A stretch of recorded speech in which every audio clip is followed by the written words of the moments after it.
But Moana, can Yeah. I just tell you, though, that I sat next to my nephew.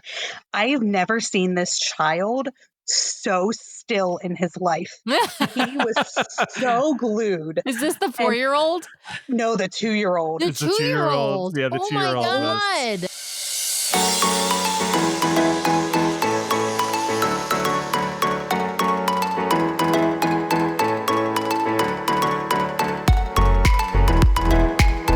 Welcome back, everybody, to this week's episode of the DCL Duo podcast, brought to you by My Path Unwinding Travel. And Sam, jingle Yes. time. Do your jingle. Simply the best, better than all the rest. There it is. All right, it is review time. This Sam's jingle. It's the signal for review. So here we go. This week's review comes from S. Dart, which I think is Sarah Dart, who we've had on the show or is coming on the show soon. She writes, fun and informative. Love the podcast. Very informative and fun to listen to. Brian and Sam are such lovely hosts. I enjoy the dynamic between them, and I love Sam's perfectly clear and crisp voice, as opposed to, I guess, my Marvel mouth. It's not Sarah Dart, though. It's Samantha Dart. Samantha Brian. Dart. Yeah. Oh, I think we also have a Sarah Dart who might be coming on. Maybe they're related. Who knows? I don't know. Well, regardless, thank you for that review. We really appreciate it. Yeah, Sam loves any direct compliments to her. I love it. I am a sucker for a direct compliment. I'll be honest. I eat that stuff up. So thank you. It's the only way I survive the day. All right. So thank you for that review. For all of you out there listening, Yeah, please remember. feed me and tell me I look pretty. That's right. Yeah, for all of you out there listening, please remember the easiest way to support the show. Head over to Apple Podcasts, hit those 5 stars, and if you leave us a written review, we will read it on the air at the top of one of our main episodes. Sam, our guest, it's not happened enough that we've had Tom on the show, and it's because we're a Disney Cruise Line podcast. That's true. And Tom is a DVC podcast, well, Disney podcaster with the DVC bent. Yeah. Disney parks, right? Exactly. But we're excited to welcome Tom and Karen to the show this evening. Welcome. Thank you so much for having us. Yes, thank you so much. Intro there, Sam. It's still your intro, Sam. Sorry. So usually you do the guest intros, but I know Tom, so I feel like I need to do this it's intro. fine. You know, you've spent more time with Tom than I have, Brian. So it's okay for you to jump in and take over a little bit of my duties, especially because that listener review was so specifically towards me. I feel like, you need some compensation. Throw me a bone. For that. Throw Yeah, me exactly. a little love. Yeah, you gotta. Yeah. It's funny, though. Tom and I have been on shows together. We've never actually met in person, I don't think. We've never been in a park at the same time. So No, we have not. Well, that's okay. If it makes you feel any better, my 3-member podcast team, we've been doing our show for 8 years, and all 3 of us have never been together at the same time. All 3 of you.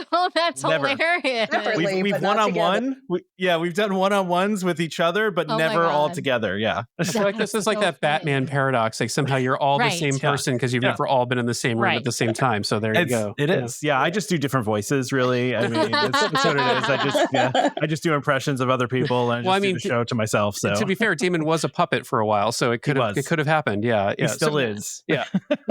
Tom, for our listeners out there, explain you have your podcast, a Welcome Home podcast. We've been on your show before, so I'm assuming some of our listeners have heard of the podcast. But tell folks about your show.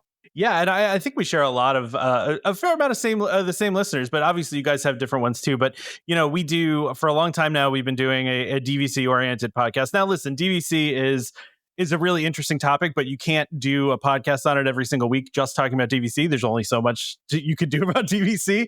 So we do. It's almost like we do Disney parks from like a DVC owner's perspective, kind of.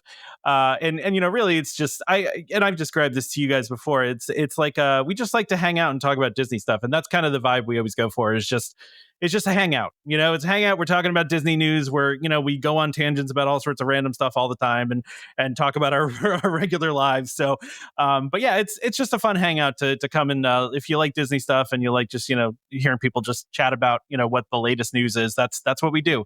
And then of course we sprinkle in some DVC stuff here and there. So nice. Yeah. Tom's show is definitely worth a listen if you haven't listened to it before. Head over there. So especially the one where you guys were on, because you schooled me on this whole Disney Cruise Line thing. We gave him a little tutorial. So for those who are interested, we gave Tom a tutorial. We'll call it a DCL 101 tutorial, and answered a bunch of his questions and some listener questions about planning his first Disney cruise, which is what we're going to talk about today and how that whole shebang went, because Tom and Karen are now back from their first Disney cruise. So welcome to the Castaway Club, you guys. You are now silver. Congratulations. We have status, Karen. We've got status now. Yes. The very bottom of status, but we got It's still something, okay? We got Listen, something. you get a lanyard when you're on board next heck time. yes. My daughter will love Speaking of that. DVC and DCL, by the way, one of the rookie mistakes we made is that I didn't realize that if you go to the DVC like stand every day, they have a different free thing every day to get. And I felt really weird about it the first time I went over there, but then the lady there was just like, "You're here for the free thing?" I'm like, yeah, the free thing, please. Yeah. I was like, can I have the free thing? But I think I only did it like three days out of the 7, I think maybe, or 3 or 4. What do we get? Like a magnet, a hat, and we got the reusable straws that our daughter which was I'm pretty sure we obsessed lost. with. So one of them was still here, but it broke. Well, so I will say, oftentimes the gift is like the chapstick. So that's like a day you can totally But skip. the reusable straw is clutch now. Yeah, They have that's those good. flavored straws on the Ugh, I cruise hate lines. those which are flavors. so Karen loved I those. loved them. Oh, my She's all about gosh. them. Oh God, hot take. Yeah, All no, about 'em. I do not like those. But they also have sometimes luggage tags. You can also get lanyards. So for DVC members, they will give you lanyards as well. Sometimes they'll show up in your room. Other times you have to get them from the desk. It kind of depends. But yeah, you can actually get a lanyard for free, even if you don't have any Castaway Club status, if you are a DVC owner. So yeah, if you're on board a Disney Cruise Line ship, go to the DVC desk when they're open and you'll get free stuff. You can get free stuff every single day, but some days are better than others. I do have to share one fun fact about the flavored straws that we learned is that they are not vegan. They're not vegetarian. Oh. And they're not vegetarian. And we're like, how does one put meat in a straw? Gelatin? It's gelatin. It's gelatin, exactly. okay. It's Yeah, I had a gel- feeling. Tom, don't tell it's made- Cassie.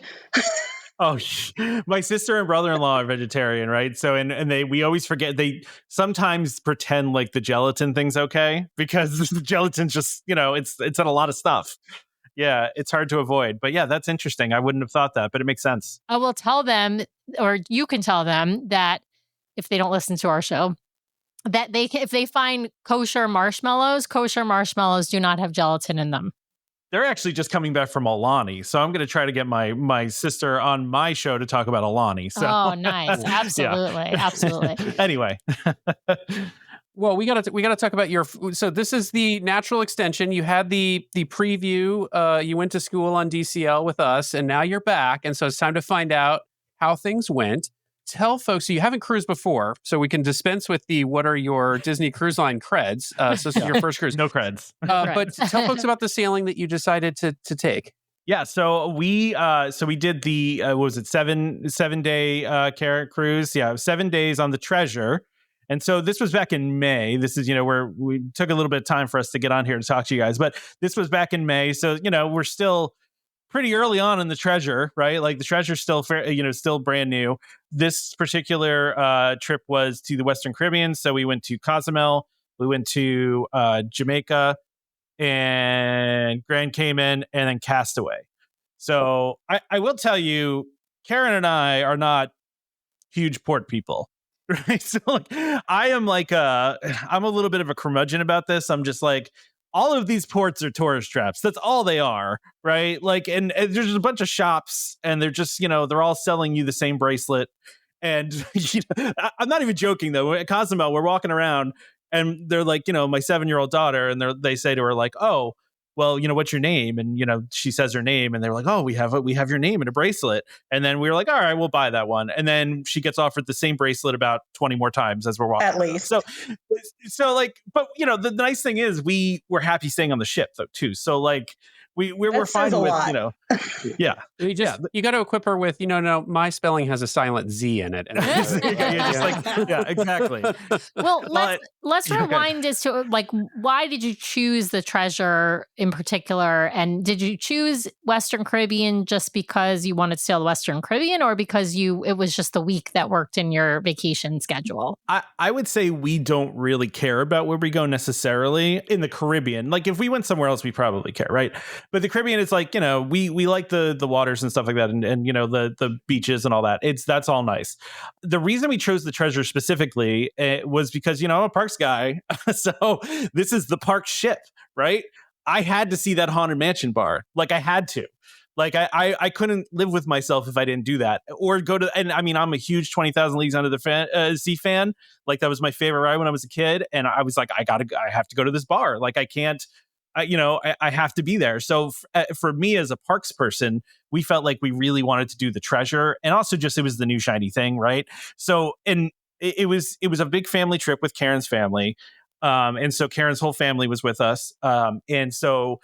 And they know we're the Disney people. So I believe your dad asked us, he was like, well, he actually did. He basically asked, like, what do you think we should do? And my parents are big cruise people, especially before the pandemic. They love celebrity, especially. So I, as a teenager in young 20s, I used to go with them to Europe and such. So I had definitely been on cruises before. And so they realized, like, hey, we don't really want to do like a 3-4 night one, especially with young kids. We want to make it worth it. And so when we found out that the Treasure was doing the 7 nights, we're like, well, A, it's the newest ship, so it's going to be beautiful. Was like 5 or 6 months old, and B, the fact that this could be a long time on the boat, and really too for our kids, they love the beach, so we figured those types of ports would be perfect for them. Absolutely. Now tell us, Karen, how many family members were in this trip? Like, what was your entire sailing party? So if I'm doing the math correctly, I think there was 9 of us. So it was Tom and I, my daughter, my parents. We were actually celebrating a little bit early, but their 50th wedding anniversary. So that's why we were doing this trip. And then my sister, her husband, and her 2 kids. So we had 3 kids with us, a 2-year-old, a 4-year-old, and a 7-year-old. And so 3 rooms in a row. Yes, which actually it worked out pretty nicely in the end, having that back to back. It was a lot easier to kind of shuffle around and get people together, but it was definitely a lot of people, and I'm sure we'll talk about that with some of our events that we had. Yeah. Now, who was the head of planning, right? Like Tom, or did you take on the planning as the Disney person, or did Karen? Did you take on the planning? I definitely did not.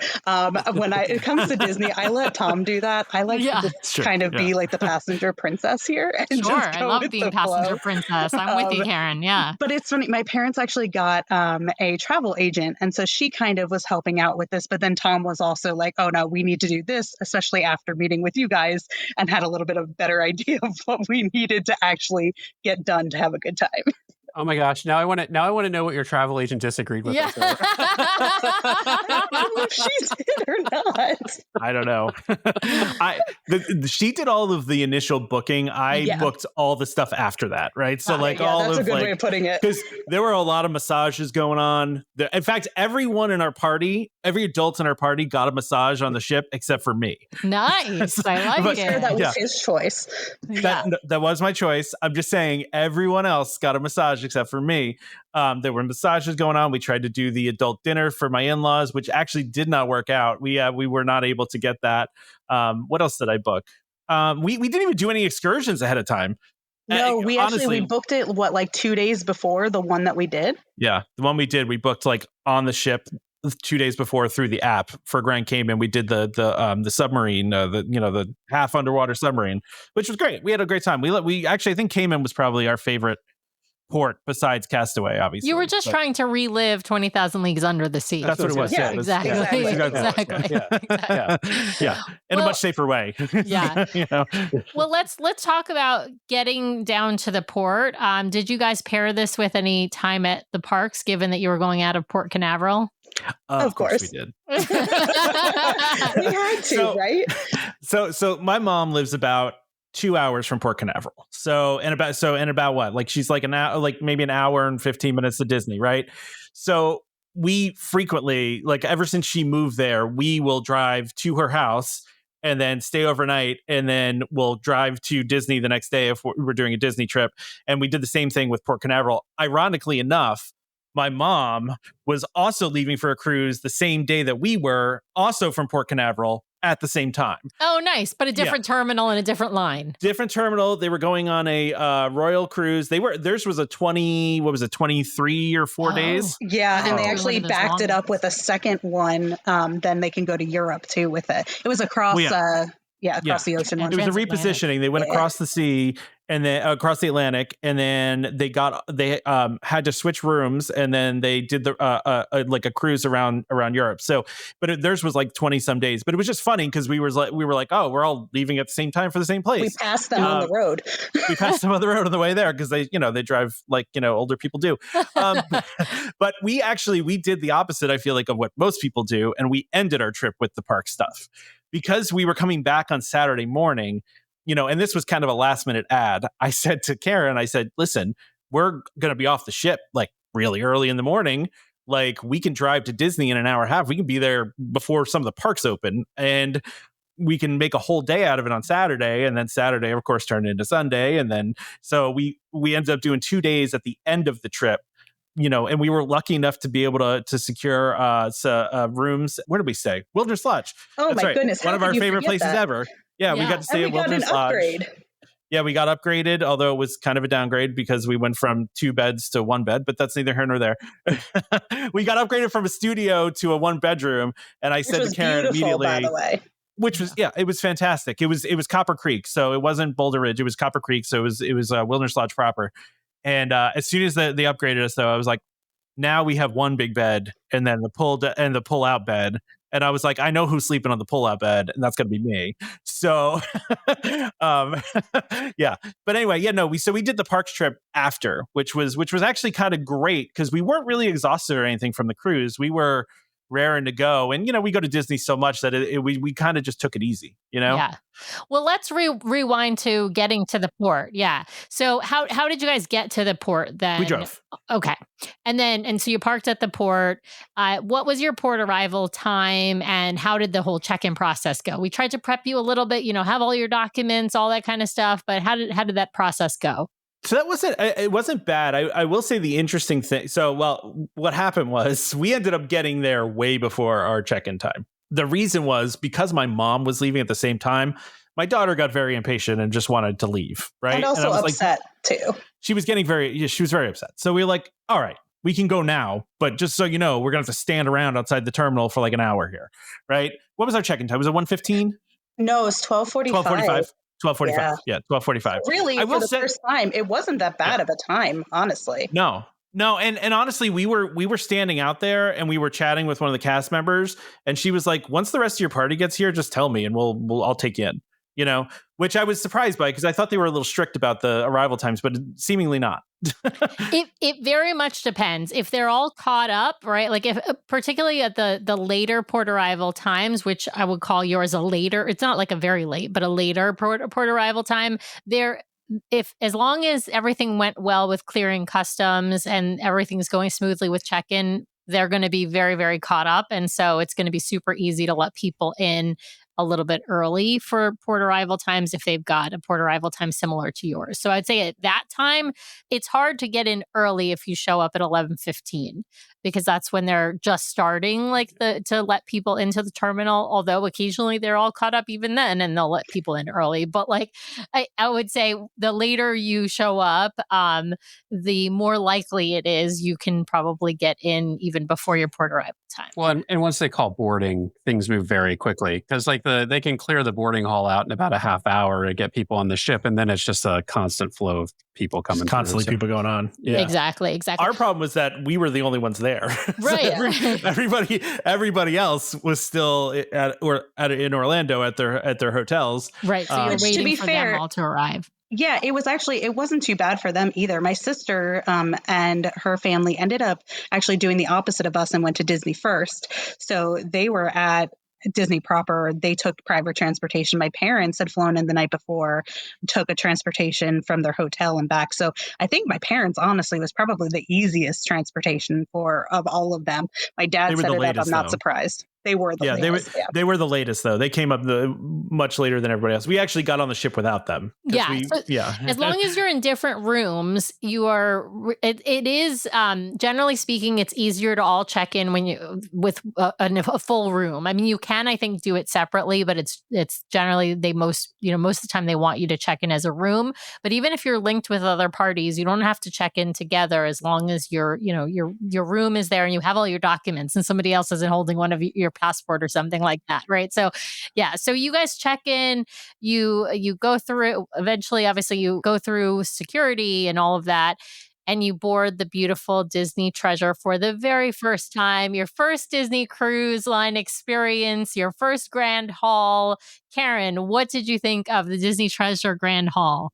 Oh my gosh. I just will never forget seeing my daughter's face, honestly. Like I was taking that in mostly because I don't think she really understood how big of a ship. She beforehand was so worried that sharks were going to eat the ship. And so for her to go in there and see this. Very concerned. Oh my God. It was the cutest thing ever just watching her. She's like, oh my goodness. It was so beautiful. And I will say, because I don't know, there were still quite a few people when we were getting on. It didn't feel all that crowded though, because of how they were doing it. So obviously Disney knows what they're doing when they're getting people on board, because it felt like there were only a few people around us and we could really be able to, get a view and be able to take it all in. What do you think? Yeah, I have to say, so obviously, because I pay attention to this stuff, I saw a lot of the concept art, and the concept art made the Grand Hall look very dark. The colors look so dark, and I was like, there's no way it's this dark. And then when we got in there, it's like, okay, so that's just the concept art made it feel really dark. But obviously, when we walked in, it was amazing to see everything, especially after seeing so many of the pictures and everything, and that whole grand entrance, where they announce your name and everyone's there clapping and all that fun stuff. That was great. We had it was really neat getting on board, and that was part of why we waited for our niece and nephew and Karen's sister and brother-in-law, because we wanted to kind of do that all together. We thought that would be kind of nice to do. But yeah, I thought the ship was beautiful. Well, at least the Grand Hall was amazing when we walked in, and just all the details and everything. Like walking around and looking at and Disney does this with everything everywhere with those mosaics and everything that they have, and you just know that somebody handmade that, and it's just a beautiful ship. We actually talked to somebody about that, like all of that tile work was done by hand by an artist, and it's amazing. And the concept art thing is a good point, because I can't stand it when people are complaining about, oh, this ship doesn't look good. It's concept art. Until you see it in person, you don't know what it's going to look like. So yeah. And people have said similar things about the Destiny, although not about it being dark, but there's a bunch of, buzz about, oh, it looks very stark on the Destiny, right? It's not very ornate of decoration, but it's concept art. You just can't you can't see exactly what it's going to look like in real life until you see it in real life, or maybe see videos of it, right?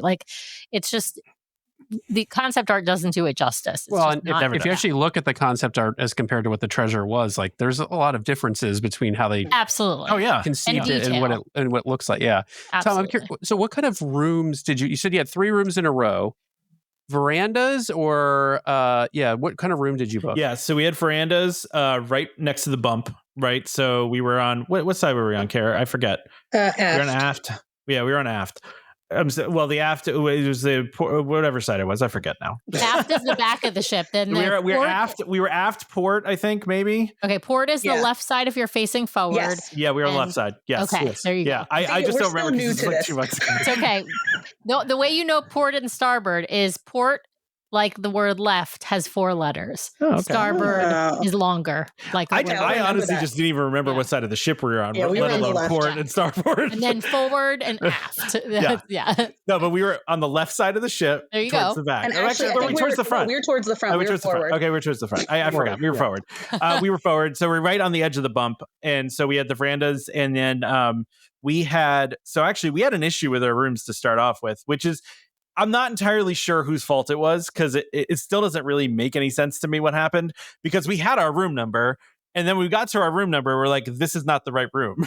So, Well, let me back it up though. The reason being is that we wanted my parents to be in the middle, and so that way with the kids it was a little bit easier. We also wanted to have the connecting room to be my sister because she had 2 younger kids. It would be a little bit easier, and then us to be on the other side because our daughter is a little bit older, and then have the connecting verandas.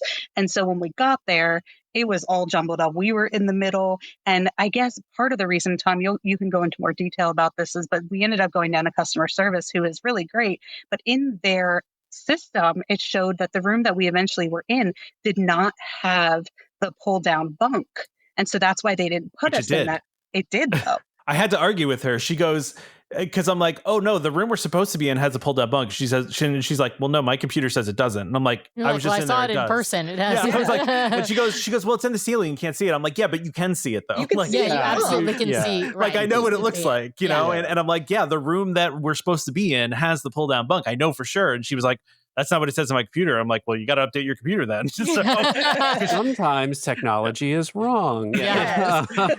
To her credit, she actually called somebody over like immediately to let them know that it was wrong in the system. So, which was interesting because she just took my word for it. I could just be an idiot and not know anything, right? But I mean, but yeah, I don't know what happened because we even looked at it beforehand. Like we looked at the deck maps and everything was fine. And then we got there and the rooms were in the wrong, and it was weird. And we had, I didn't even tell you this, Karen. When we went to the guest services desk, she says to me, she goes, you guys ordered a lot of stuff. So just so you know, you gotta move all that stuff to the other room. And I'm like, I know I ordered a lot of stuff. Okay, I'm aware of this. Because we did. Thank you for amenity the pre-orders, right? Yeah. You ordered the decoration packages for the rooms and all that stuff. It wasn't decoration so much. So we did the bag for my daughter that had like the hat in it, and what else was in that? A water bottle. A water bottle. And, and like a purse and stuff. And so my daughter loved that. And then I also she still uses it. She still does, yeah. And so then I also got a non-alcoholic blue cider thing with chocolates and stuff for her. Oh my gosh, it was so good.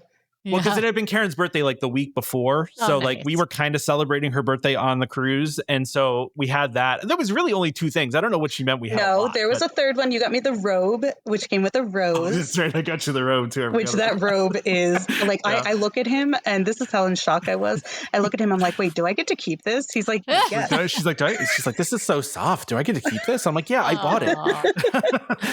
Love that. Yeah. So you just had to like swap out the stuff. And obviously they have to switch your room keys and then make sure the right credit cards are with the right rooms. Exactly. And the only other issue there was, and this wasn't really an issue to be honest, was that we were really hoping that all 3 verandas could be connected so the kids could go back and forth. But because of the deck that we were on, we had the metal wall. And so only 2 of them could be. Yeah.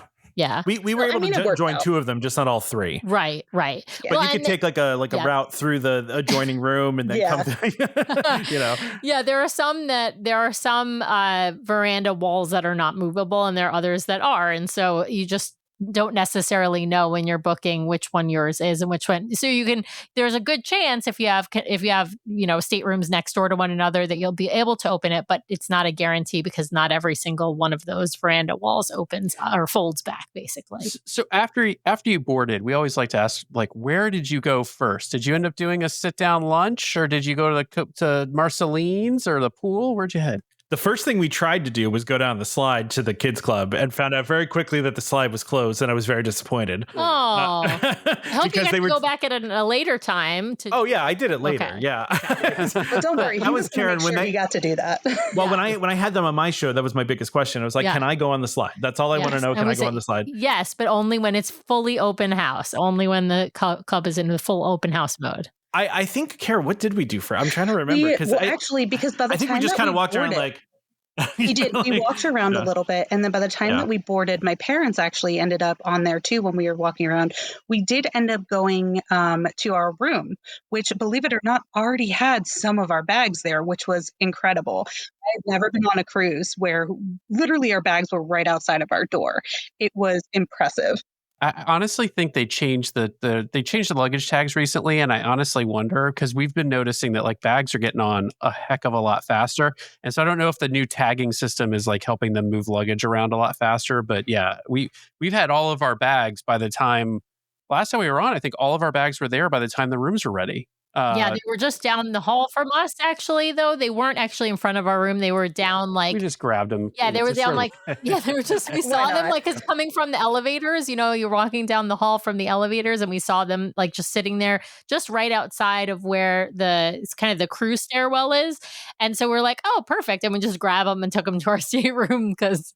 Yeah, we know what they look like. So someone thought you were stealing bags. Yeah, exactly. Or delivering bags, you know, pretend we're crew members. Well, with the number of bags we were hauling, I'm sure they did. They probably did. Yeah. Well, where did you guys eventually go to eat? Because at some point you're gonna get hungry. It's it's lunchtime. Did you grab pool deck food or like I think we did. Said? We did pool deck food. Yeah, that's the way to go on the treasure. You guys have to tell me, okay? Because the taco place tastes exactly like Chipotle.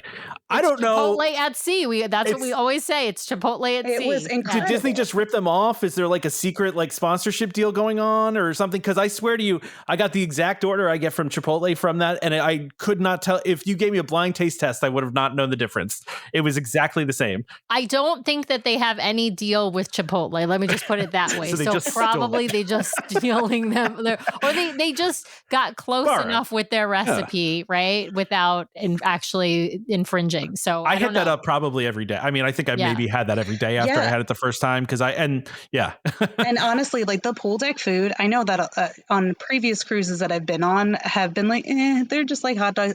Oh my gosh, that barbecue was fantastic. Of course, the unlimited ice cream, the drinks. I heard people raving about the burgers. Yeah, everyone was loving the burgers. Yeah. Burgers are good. The burgers are good. Their pizzas actually, especially on the Wish class, I think the pizza is excellent. It's better than on the other ships. It's like the dough is like made fresh on board or whatnot. It's just better. Yeah. My only problem with the pizza is I felt like every time I went up there, they had no pizza.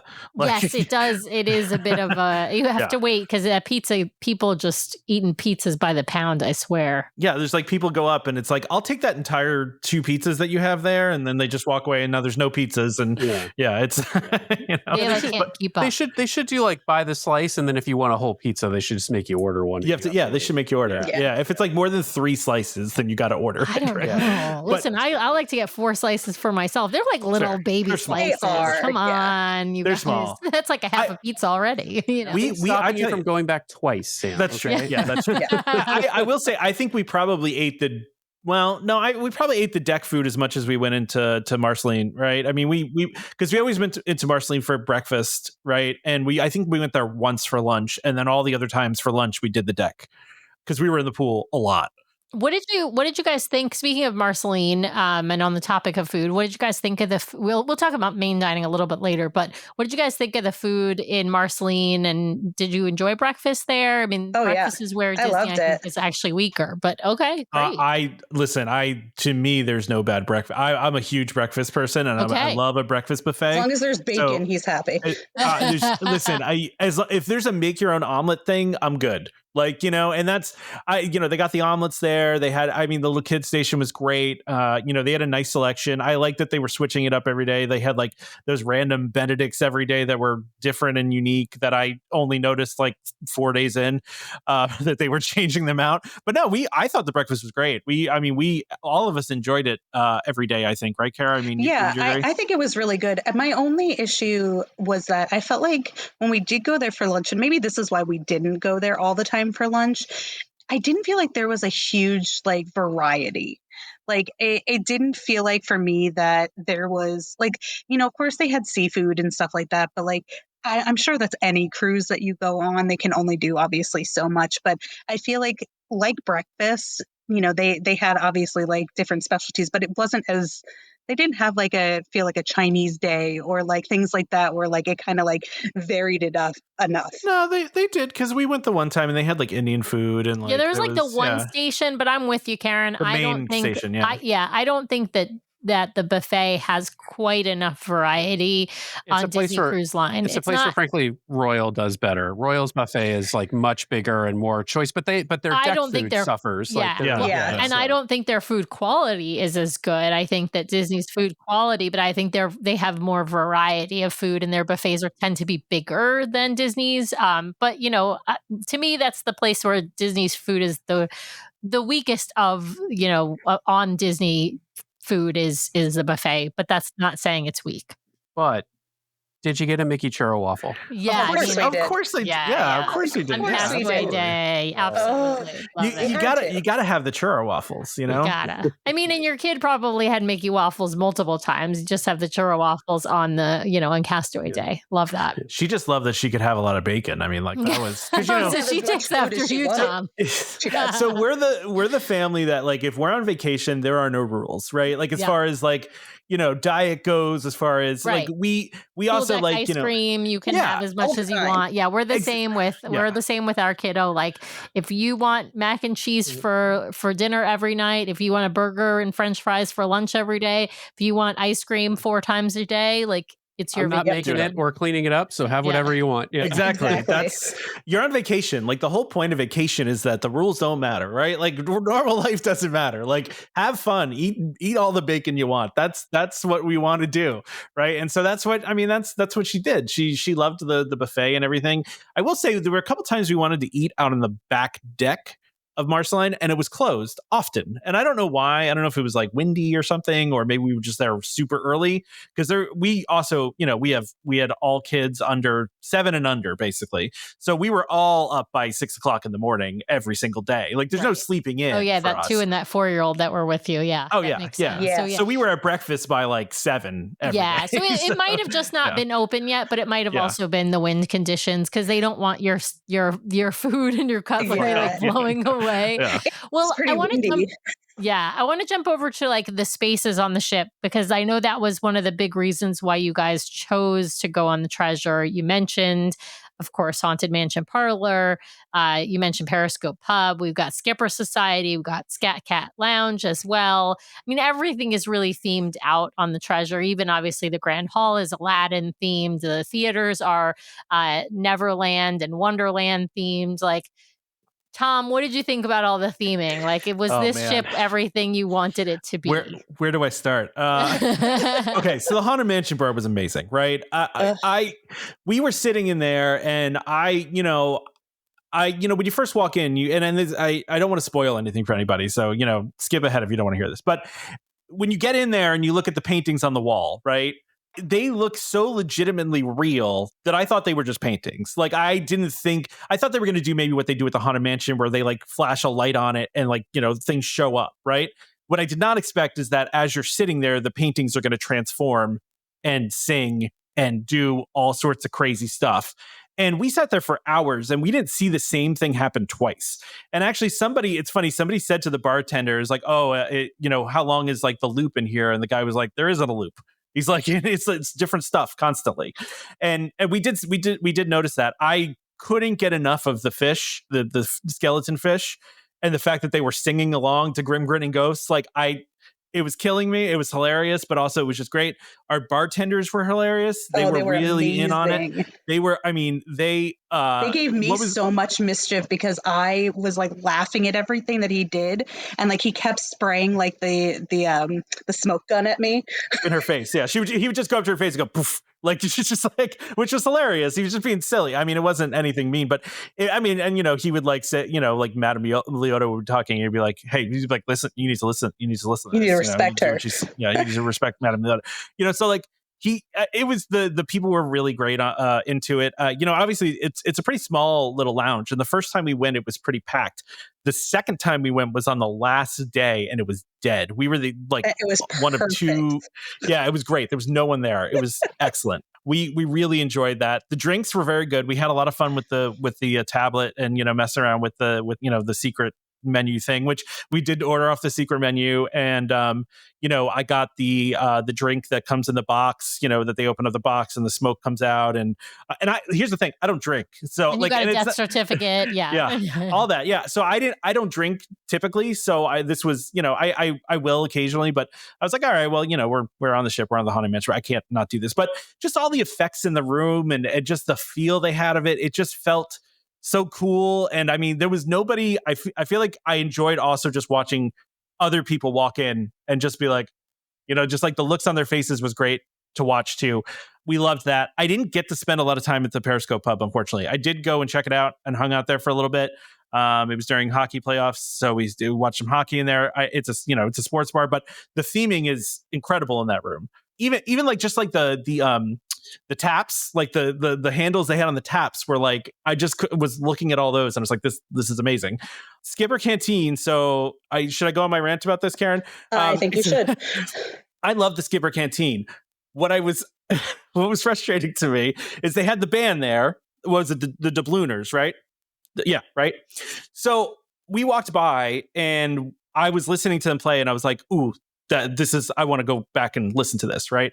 And so we did later. After the set was over, we started talking to the singer and she's like, oh, well, I'm not usually like, the singer, usually a guitarist is, but he's sick, whatever. So then after the cruise, I decided, because I was like, I really enjoyed their music when I went and checked them out.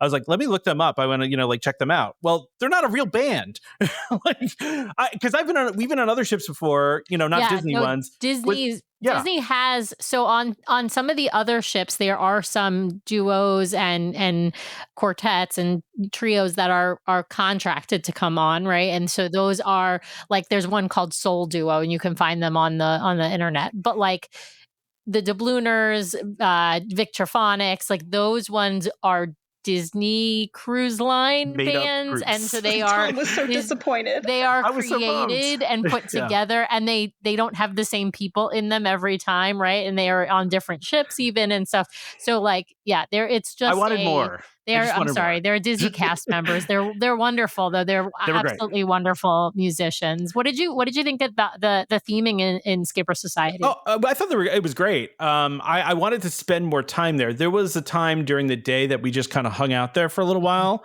and just relaxed. I mean, I don't even think the bar was open at that point or anything. Like, yeah, we were just hanging out, just enjoying the music, enjoying the ambiance of it, because it is in an interesting area. And yeah, we really liked it. I mean, we're big Jungle Cruise fans, so it really spoke to that. Now we didn't get any drinks there or anything. We actually just hung out there. Although you got something. Yeah, I got a drink there. You did. I forgot. I think it was non-alcoholic though. But again, I got the lovely straw, which actually I really enjoyed. It was lemon flavored. The flavored straw, yeah. But no, it was really good. The ambiance just was fantastic. I like that during the day, and we didn't actually end up getting to experience this, but I like that during the day they had a lot of kid activities. So they had drawing, they had, trivia and things like that. And then they obviously had some more, adult-like activities later on. But I like that it was kind of like in the middle of things. So we could just walk by and see, and we would just stop by if we had time. Yeah. Well, and I think one of the nice parts about that space is really, I think at all times of the day, kids are allowed to be in that space. And so nice, versus the other bars, right? The other bars that are in enclosed spaces. So Skipper Society is like you said, it kind of in a middle space. So you actually have to walk past it to get to like the theater, for example. But the other bars are really in enclosed spaces. So while they're open to kids during the day, they are not open to kids once you hit 9 p.m. And some are never open for kids except if they are closed and you can kind of go in and just take a peek, like Scat Cat Lounge is a good example of that. The Rose Bar is another example of that. Speaking of those spaces, did you guys spend any time in Scat Cat? And if so, what'd you think about it? We wanted to. We just didn't get to it. Yeah. So a lot to do on, a 7-night cruise. I know it sounds like a lot. I think people think, a 7-night cruise, I'll be able to explore every space. And it's like, no, there's still a ton. There's so much to do, especially if you're spending a lot of time up on the pool deck, as you mentioned, with kids. And then of course you're spending time in the rotational dining. You're spending time at ports, right? Like you're spending time in the theater, right? So there's all these things to do. Karen, what were some favorite activities you guys got up to on board the ship? Well, we actually did not do a ton of activities, I'm going to be honest. And some of that, we did do bingo, yes, which was fun. And our daughter actually participated. Part of our issue, though, is that our daughter was not a huge fan of the kids club. And so it was interesting. So we kept hearing from people, and obviously you guys too, that, the kids club is great. And we loved it when we got to go down there. It's amazing. I think that part of the problem was, though, is that because my niece was 4 and wants to do everything that my daughter does, she had to be in a separate group because she was so young. And so I don't think our daughter really got a chance to fully experience it on her own. And she's kind of shy to begin with. So not necessarily finding people. She found people in the pool, no problem. But, she only went down there 2 or 3 times. So Tom and I didn't really get a chance to spend a lot of time ourselves. And when we did, we were looking at the artwork. We were buying art, shocker. Or actually, we didn't end up buying. We didn't buy art. Your parents bought art. But, we didn't get a lot of chances to do other types of activities. And that's something that I think next time I really want to explore a little bit more. One of my daughter's complaints, and I understand her on this, is that there was almost too many open houses. There was like almost constantly like either an open house or where they had 1 or 2 of the rooms closed. And so she would go down and she was like, well, why am I down here? This room's closed. I want to be in that room, or this room's closed. And it seemed to be every day they had these rooms closed off for a certain amount of time. And I didn't love that. It was a little, I don't know. It just felt weird because and I understand what they were doing. Like they were doing like, character meet and greets in those places, but my daughter just was like, well, like the room I wanted to be in was closed, or, a bunch of these other ones were closed. And so that was where there were like several open houses during it where like we couldn't leave her there too. So that was really, it's funny because I think I said to you before you went, Karen, I was like, everyone's saying that your kid's never going to want to leave the kids club. And I was like, I know our kid and she's going to be the exception. Like she just is. Like she just is. And now we try and tell people that I don't think it's a universal, like the kids club is awesome, hands down. That does not mean that your kid is going to want to stay there. It can be very overwhelming and very chaotic. There are some organized activities, but a lot of it's not organized. A lot of it is like just on your own, do whatever you want. If your kid is a little bit more shy or easily overwhelmed, or if they're with siblings or cousins that are in a completely different age cohort, whether that means in the same club or even in a different club, like those are the things that are going to impact the experience and perhaps may not make your kid want to stay. If you have a super extroverted, outgoing, friendly child who is like the leader of the pack, that's the kid who's going to love the kids club and not want to leave. So like, but it depends on the kid's personality. And I think most people like have some idea of which category their kid fits into. Our son, when we first started cruising, was not into the kids club, but then a couple years into us sailing on Disney, then became totally obsessed with the kids club. But he was a little bit old. By the time he was obsessed with the kids club, I think he was about 8. So perhaps your daughter in a little bit, she might, and it just kind of also the more exposure, the more comfortable she might feel, that sort of a thing. So it very much absolutely varies. I want to ask about entertainment on board, and I want to start with, I'm not going to do shows because no, you could do shows. I know where I want to start. I want to start with Sam's other favorite entertainment topic on the treasure, which is, did you catch any of Sage and Coriander? And we did not. What did you think? No, no, we did not. Listen, our daughter is a pool addict, man. So we were at the pool almost like nonstop. Yeah. Like, so you couldn't be down in the Grand Hall because you're up on the pool deck. Yeah. No, we were literally, anytime we were, really pretty much the whole time we were in the pool. And occasionally, obviously we went to go get lunch and stuff like that. And we did a few other things like bingo, but like characters and stuff. Yeah. Yeah. We did, did a million characters because it's like just, character round robin going on. Like, it's just like, oh, there's another character. But outside of that, we were so on the pools, and I'm trying to think of if we even saw anything other than like doing bingo and then doing the main shows, and then of course we did the sail away party. Yeah, I feel like this is like when we went to Disney for the first time together, right? Because there's everything you want to see, everything you want to do. I understand why people want to keep coming back for more, why you guys continuously, no matter how many times you've been on the boat, because there's always something else to see. There always will be new things. And so I know the next time we're not going to be as obsessed maybe with, looking at every piece of artwork because, hey, I know every boat is different. Sorry. I know every ship is different. Okay. It's okay. But We're going on the Aquamouse 1,000 times. Yeah. Yeah. I mean, So did you enjoy did you do the Oh, we loved Aquamouse? it. oh Yeah. my gosh, Okay. yes. Yeah. Did you get to Our see all daughters 3 loved shows? it. Did you get to see all 3 shows? Of the You're saying Aquamouse?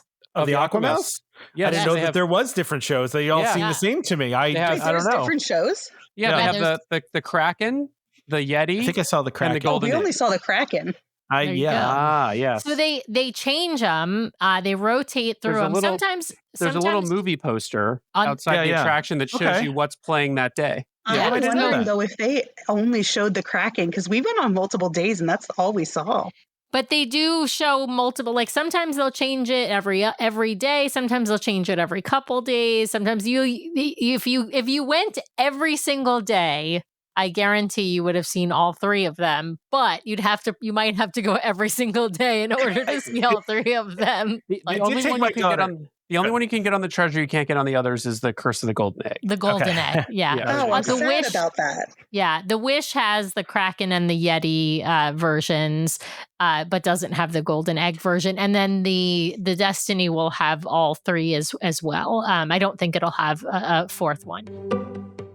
Are you listening to our show because you want to make the most out of your next vacation? Great news, the fabulous team over at My Path Unwinding Travel can help guide you so you don't miss a thing. Their team of professional travel advisors are caring, knowledgeable, and experienced. It's why we use them to book our own travel. My Path Unwinding Travel is an authorized Disney vacation planner, which means they are recognized by Disney for their expertise and service. They have sailed on all the Disney ships, including in concierge, visited the theme parks, adventured with Disney, relaxed at Aulani, and so much more. Whether it's a Disney cruise, a theme park vacation, or Adventures by Disney, or if you are looking to expand beyond the mouse, My Path Unwinding Travel will elevate your next vacation planning experience. Even if you have already booked, reach out for a complimentary consultation to make your vacation even more magical. Ready to talk to the experts? Head over to mypathunwinding.com/DCL Duo or email dclduo@mypathunwinding.com so they know we sent you their way. Thanks, My Path Unwinding, for sponsoring today's show. Now back to the episode. Oh, look at your cute dog coming into the our picture. dog's just jumping into the Sorry, scene he here. wanted to I come love say it. hello. I love Get it. out of there, dog. No, So but I think it took probably 3 days for my daughter just to work up the courage to do it. And then once she did it, she wanted to do it nonstop. So we probably didn't do it the first 3 days. We did the other water slide, which I actually got stuck on at least twice. Spinosaurus Rex, did. it's not meant for adults. Let me put it out there. It's not- I get stuck in wear it swim too, shirts. Tom. I wear Yeah. swim shirts because I don't like putting sunscreen all over myself. So I wear swim shirts, but the swim shirt just got me stuck. Like I just literally got stuck. And I was like, all right, now I just got to rip this thing off and then I'll be fine. And which I was, and it was fun. But yeah, we got stuck on that several times. But Aquamouse was great. We had a lot of fun doing that. My daughter did it, I don't know, probably 10, 15 times. Did it with my father too. It was great. To put this out there, the Slidosaurus Rex, adults are allowed to go on it, but it is not meant for adults. I'm going to put that out there because Fair enough. I did not try. I have gone on it and I got to doggy butt scoot stuck. down it I had to several scoot times. down. Yeah. Exactly. Yeah. Oh, it hurt my back too. I never felt older than when after I did that thing a couple times because I was like, oh man, this is not good. All right. Well, we gotta jump back to entertainment and ask you guys about the shows. You guys are parks people. There's plenty of shows in the parks these days. Karen, you gotta tell me, what did you think about? Did you go to all 3 shows? And when I say 3 shows, I mean the main stage shows, the Walt Disney theater shows. I don't mean like the magician or variety act. That although those sometimes are fantastic as well. So no shade on those. I just mean the Disney productions. So Tom and I went to 3. We went to the 2 main shows, and then we also saw a jazz group. My parents and my sister actually went to see the 2 singers that were from Broadway and did all like the music. I'm sad that I missed that though. I am a theater girl at heart. I used to do theater. And so that kind of made me a little bit sad. I will say though, Beauty and the Beast and Moana, they know what the heck they're doing. It was on point. It was. Was there any doubt in that? No, I mean, let's be real. It was Beauty and the Beast was really great. I've seen it so many times. I was in it in high school as well, saw it on Broadway. They did a really great job. My only issue, and this is just me personally, I'm really sad that they did the new version, the Emma Watson version. That's what I call it.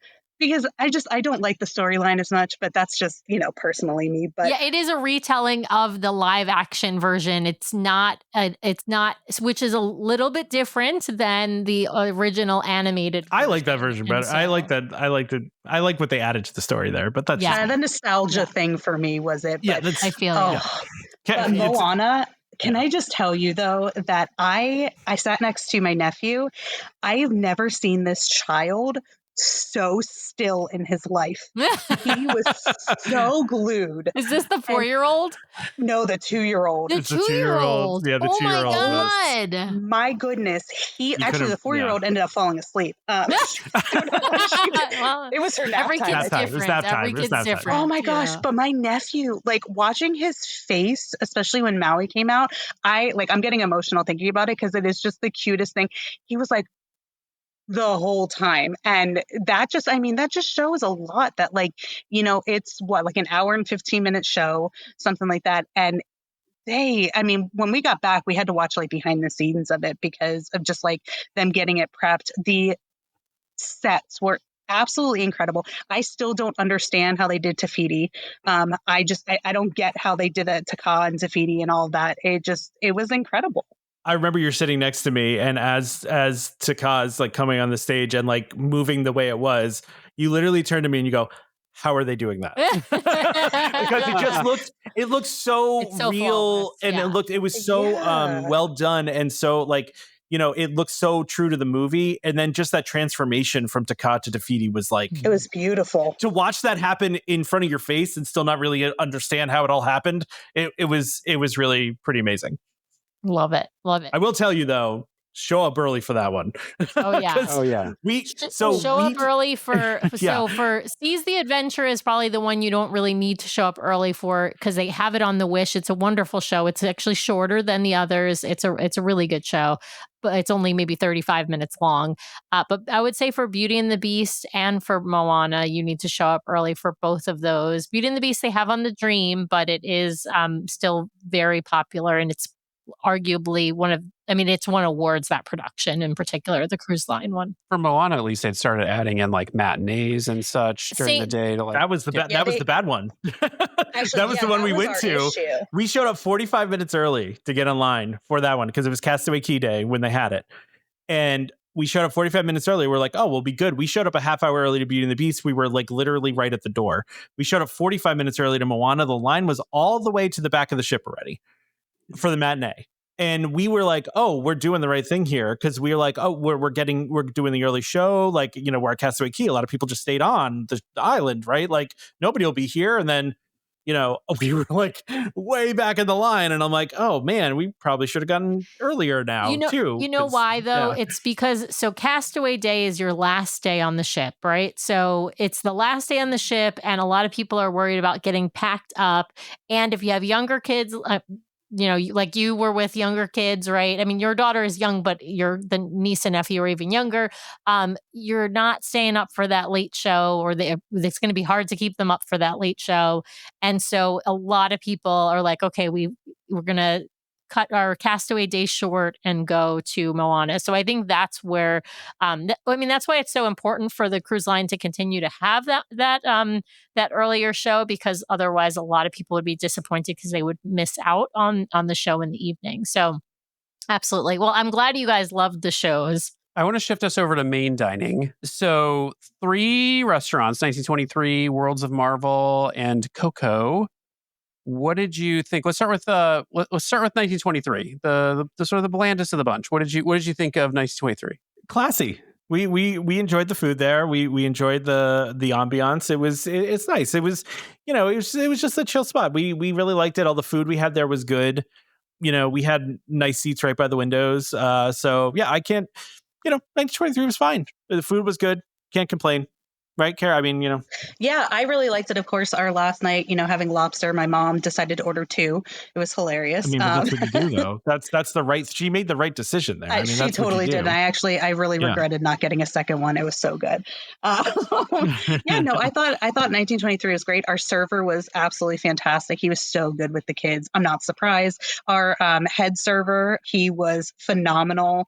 There were multiple times where my nephew in the beginning, we had him in dinners with us, but then they started to realize that he was just really struggling. He was tired. So they ended up putting him in the nursery during that time. And so it ended up actually being a lot better, to be real. And, I'm sad that he missed out on some of it, but he just wasn't enjoying it being 2 years old. So, but, our head server just, he kept coming over. There were times that our kids were falling asleep. He checked on us, just making sure, like he even offered to bring over another chair, a blanket, when our got kids the biggest extra tip of all the crew members. Yeah. Usually the head server is the one that I kind of don't leave much extra for, because usually he's only a factor if you're having a problem. And then it's like he factors in and then I will give him an extra tip if he solves a problem that we're having. So yeah. So if we could probably have any complaint about this cruise, it was actually the service, which it was shocking to us. Because it's Disney service, you expect, really great things. And it wasn't our main server was fantastic, really great. Head server was great. Assistant server, we went very long periods of times without drink refills. And we would, our assistant server just disappeared. Like he would take our orders and then just disappear. Half the time we didn't get our drinks until after our food had already come. And I mean, and that was frustrating for us because, listen, I don't want to have to ask for a drink refill like 3 times. Like that's, you know what I mean? So like that was probably our only complaint. And that's probably why we interacted with the head server so much, because there was obviously something going on. I don't know what. And our assistant server also seemed like he didn't know what was going on. Yeah. We did come to figure out, though, the fact that, with their contracts that we could have, or we actually were on when they recently switched over. They might have been recently switched out because it was right 6 months after. New and maybe not necessarily knowing, maybe this was even his first cruise. And so for us, yeah, that honestly was the only complaint of the cruise. But I mean, like what struck me, like the first night we were there, right? So like somebody asked him like, well, what beer do you have? And he was like, and you had no idea. Like just had it, and then he had to go find out. And it's like, you kind of know that, you know what I mean? Like that tells me he's brand new for sure. Yeah. Our assistant server on the maiden voyage was tossed off in port because he was not doing well. Yeah, he was also brand new. Yeah. We gave them a pass on that. Like, listen, and there were also a couple times where our food took a really long time to come out and came out cold. That happened, I don't know, a couple times in all of the restaurants. But, listen, the food was good overall. So like I said, our server was great with the kids. He was making them laugh and everything. And I don't think it was his fault. And I don't think it was the assistant server clearly didn't know what was going on. And yeah. Did you have late dining or main dining? Main. Early. Yeah, we had early dining. Okay. Yeah, which was so imperative. Our kids crashed by 7:00. All the kids were crashed by 7. Yeah. So yeah, it's. What did you think of Worlds of Marvel? We'll save Coco for last. What did you think of Worlds of Marvel? So I loved Worlds of Marvel, right? So I thought it was a lot of fun. I liked the interactivity of it. I have to say the funniest part about this, we were talking about my daughter thinking that sharks were going to eat the ship. Aww. Well, on the first night when all the stuff is happening, where they, again, spoiler alert, they shrink the ship. My daughter actually thought the ship had been shrunk. She was very concerned about it. And then, all. Can I tell you, that's like the cutest thing ever. It was adorable. Kind of love that. Listen, it was so adorable. Realistic and so done well. It reminded me of when we went to Space 220 at Epcot, God. and we're going up the elevator, and my daughter goes, "Are we really going to space?" And of course, me being me, I go, "Yeah, we're going to space. Of course, we're going to space. What are we doing?" Yeah, and then she starts getting kind of freaked out, and then Karen says to her, she goes, "No, we're not really, sweetie. It's pretend." And then she gets more upset because now it's pretend. Right. Because she really wanted to go to space, and it's like no winning here. She's also the child, though. We're watching Fantasmic today because I saw a really cool TikTok of the player in Magic Kingdom playing on the piano. And so I was like, we have to watch it, right?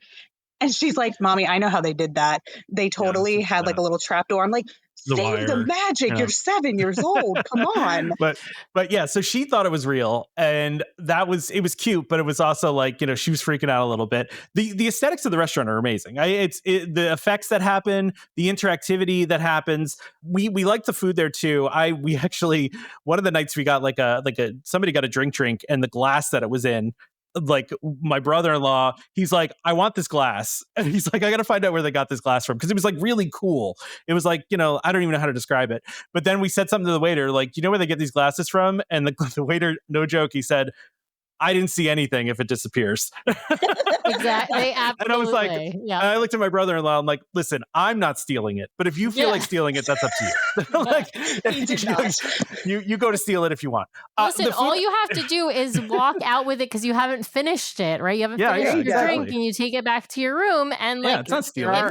There are some glasses though where they pour it.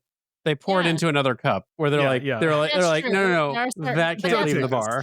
Those are usually like, so at the Rose, there are certain places where they have special glasses, and so and hooks, so where they'll pour something into a different glass for you, but not in main dining. That's not really a thing. I will say the second night was fun too, because they were doing Guardians of the Galaxy, and so as soon as I heard that was the case, I was like, oh, this is going to be fun music while we're sitting here. But it was also fun, like the little trivia game they did with the things on your table. So we like the interactivity. It kept the kids really entertained. It kept me entertained. I mean, I say the kids, but I was entertained by it too. And then also Spider-Man running around at one point. My only complaint about Spider-Man, and I don't think that there's any way they can fix this, is like Spider-Man was like running to each table and was there for like a hot second. You take a picture and he runs to the next table. But I get why that's the case. It's a huge restaurant. There's only one Spider-Man, right? So he's got to get to all those people very quickly. Well, he's got to do one half at a time. They stagger the shows so that he can go from one side to the other. Yeah. So I liked Worlds of Marvel, although I will say I think that was probably your parents' least favorite, maybe because they're not really into the superhero stuff. Yes, so I think, and my mom actually was a little concerned with the little ones, that they were getting a little afraid for the first show. The second show was great. Like I love the second show. The music was fantastic. The trivia, like you said, it was funny. I don't think that my daughter and niece really understood what was happening the first night. But I get, you obviously have to play to everybody. So it does bother me that Bradley Cooper can't be bothered to voice Rocket for the cruise ship. I mean, clearly not him. Anyway, sorry. What about Coco? Coco's our last restaurant. Oh my gosh. I think Coco was our favorite. Tom did such a great job because he was able to get us a table closer to the stage. We were actually right near the kitchen. And so we had like the wall, which was nice. So we had a little bit separate area. Well, Coco is one of my favorite movies to begin with. Just the music is incredible. Our daughter was so mesmerized by the music. She literally stopped just every time they would come on. It was amazing. The food, I think that was one of my favorite places, was the food there. It was incredible. The one funny thing though was the lighting. Tom was sitting next to my brother-in-law at one point, and they were looking at their food and then looking at like down the row, and it looked different. And apparently because of the lighting, just like it was kind of like an orangey yellow. It looks so different. Yeah, and it made the food look really weird. And I'm looking at this food, I'm like, it's like, this food looks weird. And then I would take it out of the light, and I'm like, oh. You moved it and it looked just fine. I was like, this looks great. Yeah, I mean, so I was really pumped for the croquettes there because I love croquettes, and I was really excited to have those, and those were delicious. They them. I did not like those. I liked them. I liked them. I thought they were really good. They were different than ones I'd had before, but they were good. I liked them. I also liked. I got a dessert that was like a chocolate cake that was also spicy. It was really interesting. It was right. It wasn't a chocolate cake. And it was like it had like a little bit of chili or something in it. Yeah, like a Mexican chili. Yep. It hit you in the aftertaste though. Like you didn't taste it up front. Like it's just the heat on the back end. Yeah. And but the entertainment, I think, at Coco was the best by far. The singing, the dancing, the costumes, all of that was really fantastic. The way the entire restaurant is decorated is impeccable and just fantastic. I mean, we really loved going there. We had a beautiful restaurant. It was, and just, the singers were great. The musicians were great. I mean, it was all around. That was just a great experience. In fact, it's funny because I was just talking to my daughter. I said, was that your favorite restaurant on the ship? And she was like, yeah, this is my favorite, because she was enamored. She sat at the end of the table every time so she could be closer to the stage so she could watch the dancers and the singers and everything. So, it was great. It's interesting though too, when we were there, the first night that we were there, it was actually really rocky on the boat. That was probably the only time that it was pretty rocky. We had some wind and whatnot. It was actually cooler where we were than in Florida, which was really shocking to us. In the Caribbean, it was But cooler. Yeah. I will say though, I don't know what they did, how they formed, the restaurant, but you could barely feel it in that restaurant. And knowing that like where you were on the ship, you would think that you would have been able to feel it. And I was getting nervous before we went to dinner because I'm like, nobody's going to want to eat because it's so rocky. And like, it was I fine. thought I felt it more in that restaurant than any other restaurant, but than any other place on the ship. But that's neither here nor there. By the way, one of the times it was really rocky, we were walking by our room, and the captain just is right there and like walking very quickly down the hallway, and I'm like, that feels concerning. Like the ship's like rocking back and forth, and we just like all of a sudden the captain pops up, and I look at his tag, and I was like, oh, that's like the captain. Well, But I think we were on the same deck as the bridge. Yeah, I think we were on the same deck as the bridge. So we were on the same deck. And I will say, Tom, should we tell them about what happened in the middle of the night? Oh yeah, we should talk about that. You didn't ask us this, but we got woken up at like 4:30 in the morning with an announcement to the whole ship that said, red team, report to incinerator room, level whatever. And I woke up and I'm like, okay, red team, incinerator room. Sounds like there's a fire. Like, right? And I wasn't that concerned about it because they figured and I know that I think they had a fire previously already in the incinerator room, and it went out and it wasn't a big deal. But it was like 4:30 in the morning, and they announced it to the whole boat. Everybody woke up, and it was a whole thing. And then, maybe a little bit later, I think the captain came on and awkwardly was like, everything's fine. Don't worry. He was like, we had a situation earlier, but all is fine. He didn't give any details about it. But again, red team and incinerator room, I just assume means fire.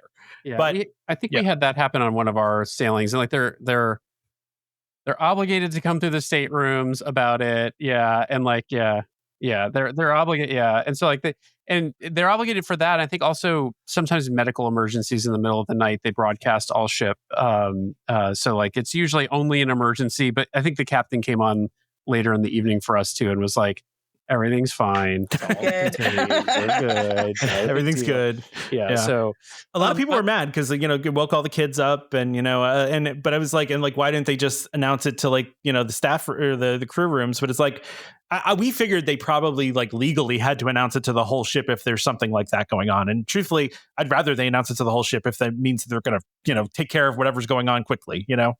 All right. Well, we normally don't dive deep into this. And actually, before I do this, Tom, I just have to know the answer to one question. Did you go to Hooks and get an old fashioned? I did not, although my brother-in-law did. They did. I'm not a drinker, so I didn't. But they actually knew about it. This was a thing I didn't know about. They did know about that they went and did. And they were, I think they were very pleased with what they got. They said that was the best that they best old fashioned on the ship. Yeah. Nice. I did not. Unfortunately, I'm not a drinker, so I just, No, fair enough.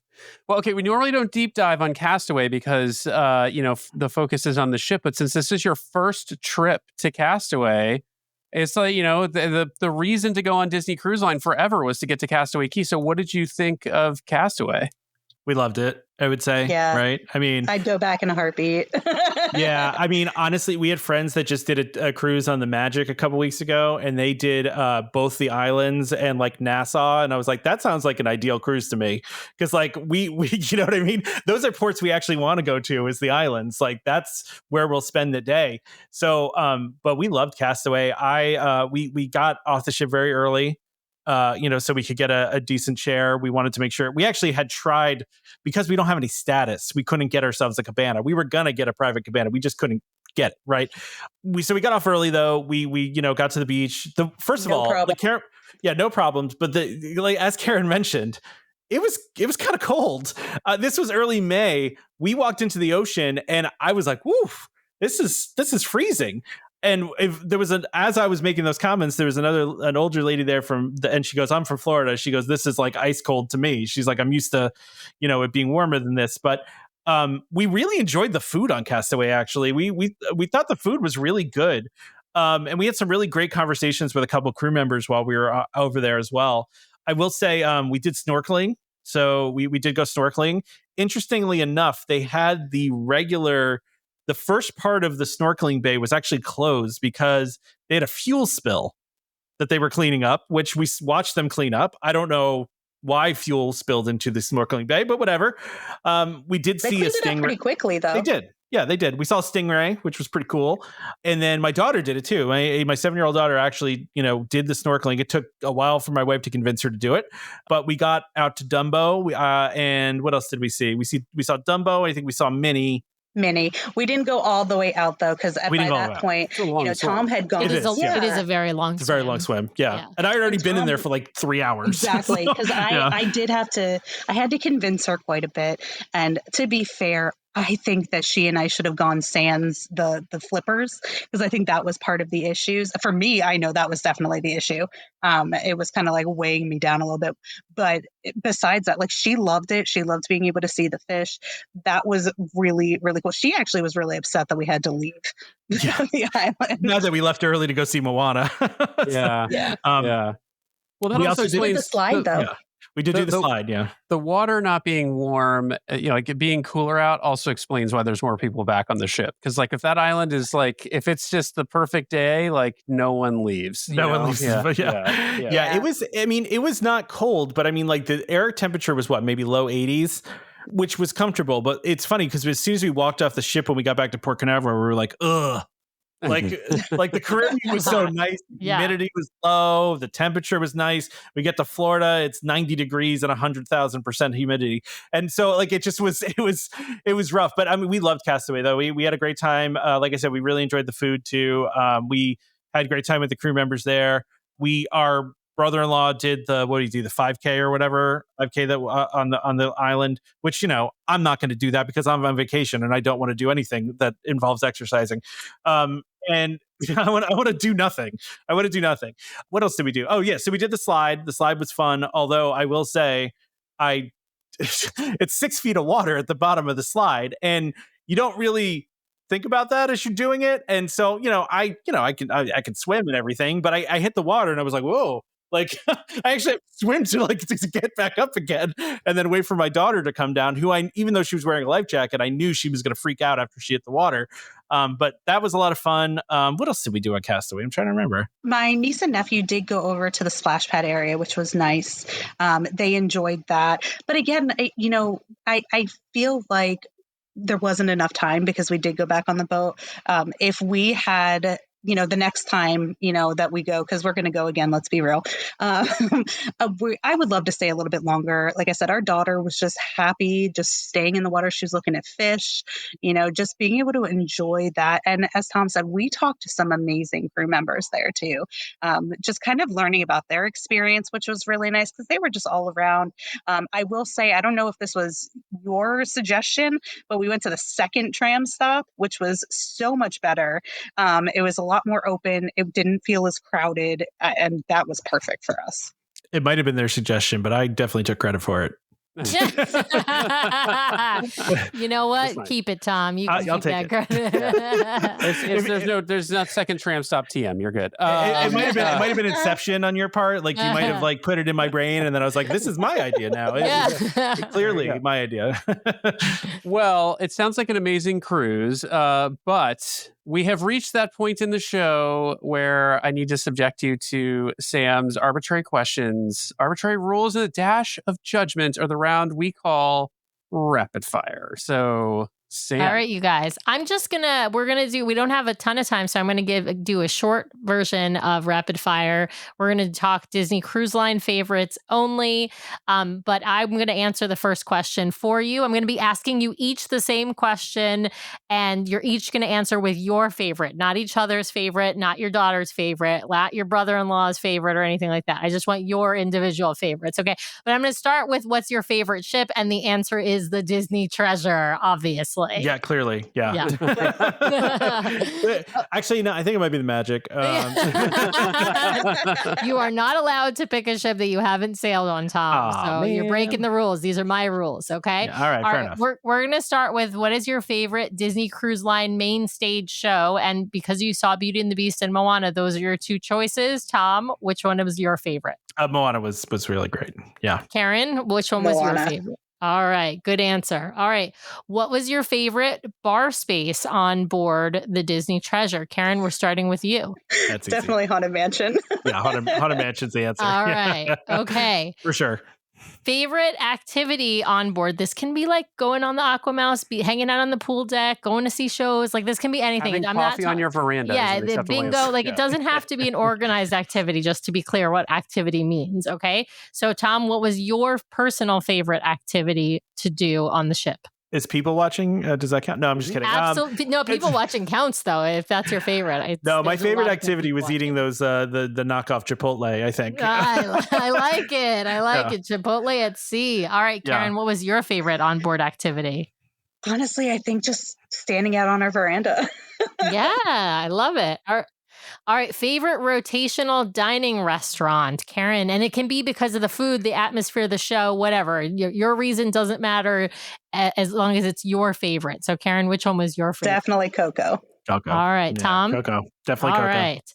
Okay. We're going to talk food now. We're going to talk a favorite sweet item and a favorite savory item because savories are the best. We save them for last, and that's my rule. So, Tom, we're going to start with you. What is a favorite sweet item that you had on board your Disney cruise? Oh, man, that's a tough question. I mean, it can be anywhere. It could be pool deck. It could be on Castaway. It could be from Marceline. It could be from main dining, wherever. It was actually at Jumbo's. We went and got ice cream. Stop taking my answers. Sorry, I mean, which ice cream was it, Tom? Gosh, I don't remember. Did I get chocolate chip cookie dough? Maybe I don't know. I'm a basic man. I think I got mint chocolate chip. Yeah, we enjoyed the ice cream in there. The only problem with that place is not a lot of seating. But yeah, sorry, this is rapid fire. But all right, Karen, your answer. I mean, honestly, Jumbo's. Jumbo's sweets. Okay. All right. Yeah. We're going to move to we save, like I said, we save the best for last and the savories are the best. So Karen, what was your favorite savory food item on board your Disney cruise? Honestly, anytime they had steak, they knew how to cook their steak. I would agree. They have some good steaks on board. All right. Tom, favorite savory item. There was this is weird. I'm not a soup person, but there was a soup I had.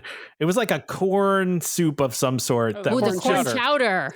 So good. Really good. It was so good. And I had soup almost every night. And I was like, oh man, this soup is so good. Yeah, it was really good. That's a random one, but corn chowder. That's a good one. I love it. All right. Okay. I usually ask the ship question now, but I already answered that. So my last question is the last question I ask of every person who does my rapid fire, which is, what is your bucket list cruise?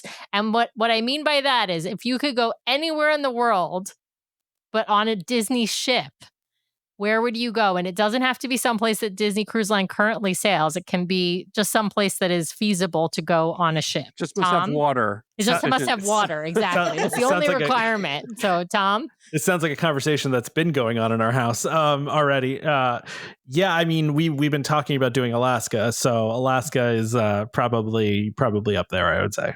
Awesome. What about you, Karen? You don't have to go to the same place as she's got to say Alaska. No, I'm not actually, because I really want to go to Australia and New Zealand. There you go. You know what? There you go. All right, that's a good one too, because we want to see Blue on the ship too, and you can only do that from those. Listen, you can have there's more than one right answer to the bucket list cruise because there's so many amazing places to go in the world, and a lot of them you can go on a ship. So I think those are both what we'd actually love to do is we would love to be able to take the ship from California to Aulani. That's what we really want to do. We want to take the ship to there so we don't have to fly all the way to Hawaii. You can. Well, not from California. Vancouver. Yeah, you can take it from Vancouver, not from California. There you go. We need currently. But again, these are imaginary. They don't have to be real itineraries that currently exist, even, as I said.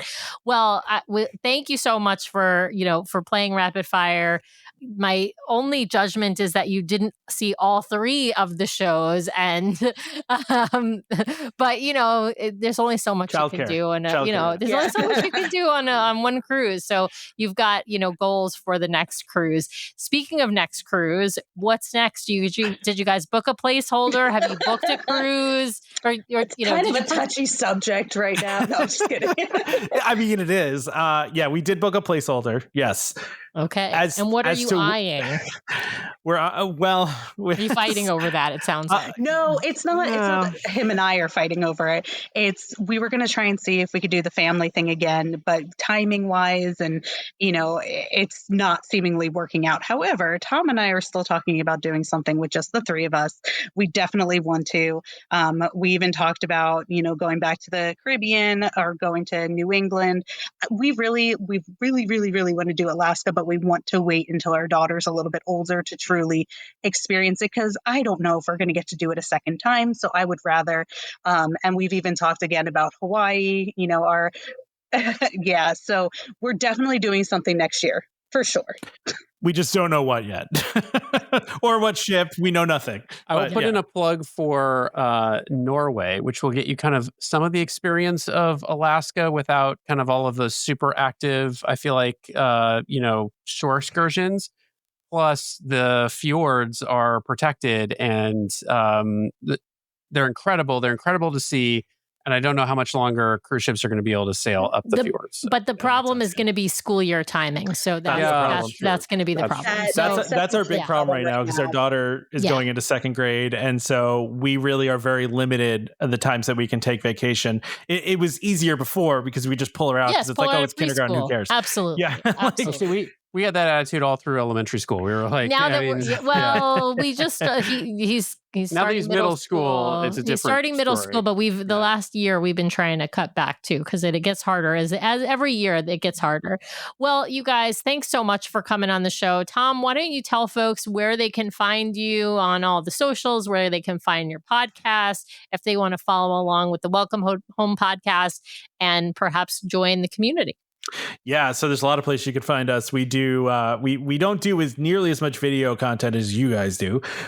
We do a food only show on YouTube though, where we talk about Disney parks food. Our main show is Welcome Home Podcast, so you can find that like anywhere where there's podcasts, right? We're on all the platforms, anywhere you can just search for Welcome Home Podcast. There are a couple, just like, the one that says Disney and, has the castle in it. That one's us. You can find us there. We also have Welcome Home Podcast on Facebook. We do have a Facebook group called Welcome Home Disney Waitlist, which is just kind of like a group of DVC people that, chat, and it's a no drama group. It's nice if you like no drama. Karen's my social media coordinator. So, she does all my Instagram posts because I'm old and I don't understand how Instagram works. So, I think it's like Welcome Home Pics or something like that. That sounds right. And then, of course, the YouTube channel is also Welcome Home Podcast too. So, yeah, just check us out. We just, like I said, we chat. We have a good time. Brian, you've been on the show. Sam, you guys have both been on the show. You know what we do. We just hang and have a good time and laugh and don't take ourselves too seriously. So nice. Well, Tom, Karen, thank you both for taking some time out of your day to come on and share your cruise experience with our audience. We really, really appreciate it. Thank you guys for having us on. It was really nice to chat with you. For sure. Thank you for having us on. We really appreciate it. Well, thanks to everyone out there for listening this week. We really, really appreciate it. Be sure to subscribe to the podcast so you can keep getting great content from us every week. In fact, twice a week we publish shows. So be sure to hit the subscribe button to get all of those great episodes. And if you want to watch us live, we have a live show now every week, Monday nights, 5:30 p.m. Pacific, 8:30 p.m. Eastern over on youtube.com/DCL Duo. So be sure to head over and check that out. If you want to help support the show, be sure to hit those 5 stars on Apple Podcasts. And if you leave us a written review, a 5-star written review, we will read it at the top of one of our main episodes, so please head over there and hit those 5 stars. Of course, you can also help support the show by supporting our fabulous show sponsor, My Path Unwinding Travel. If you want to book your next Disney vacation, head over to mypathunwinding.com/DCL Duo or email them at DCLDuo@mypathunwinding.com so they know we sent you their way. If you've got questions or you'd like to connect with us, the best way to do that is to head over to DCLDuo.com. It's got links to all of our things, full catalog of the podcast episodes, including a searchable catalog for the podcast, links off to our vlog, a link to our Etsy store where we sell some fun fan-inspired magnets, link to our Patreon if you'd like to help directly support the show each and every month. Just head over to the website or patreon.com/DCLDuo. Also has a way for you to sign up for our Substack newsletter that we're hoping to start really pumping out monthly here at least, and a few blog articles that we've written. So DCLDuo.com is the best way to connect with us. You can also, of course, email us at info@DCLDuo.com or reach out to us on our voicemail line at 402 402-413-5590. That's 402-413-5590. The DCL Duo podcast is not affiliated with Disney Cruise Line, the Disney Company, or the Disney family of theme parks. The views expressed on the show are solely those of the individuals on the podcast and in no way reflect the views of the Disney Company or Disney Cruise Line. If you have questions about a Disney cruise or Disney vacation, please contact the great folks over at My Path Unwinding Travel or Disney directly or your own travel agent. Thanks again for listening, and we'll see you next time for another fabulous adventure with the DCL Duo. Good night.